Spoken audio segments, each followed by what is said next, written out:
Ipinatutupad na simula ngayong araw ang heat stroke brake policy ng MMDA para sa kanilang mga traffic enforcer. May mga ipinakalat na ring drinking at health monitoring station.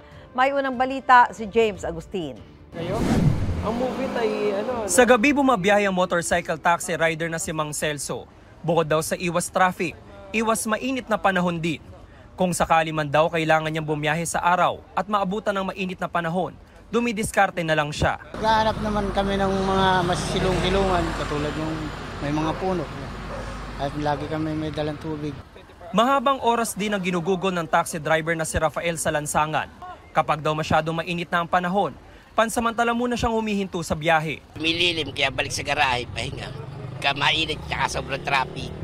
Ang MMDA naglagay ng mga drinking at health monitoring station sa 7 lokasyon kabilang sa EDSA Timog.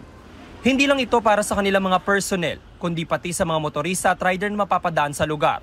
Bagay na kinatuwa ng mga motorista, lalo pat mahalaga ang pag-inom ng tubig ngayong tag-init.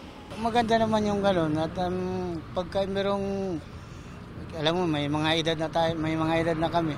Kailangan namin yung mga ganyan. Malaking pabor sa amin yun kasi sobrang init. Pagka dating din ng emergency, biglang may malalapit na kaagad. Ngayon din ang unang araw ng heat stroke brake policy ng MMDA sa mga tauhan nito. Ito yung pagbibigay oras sa mga traffic enforcer na sumilong kapag sobrang init ng panahon. Ito ang unang balita. James Agustin para sa GMA Integrated News. Mga kapuso, para una ka sa mga balita, mag-subscribe sa GMA Integrated News sa YouTube. Sa mga kapuso abroad, subaybayan niyo po kami sa GMA Pinoy TV at sa www.gmanews.tv.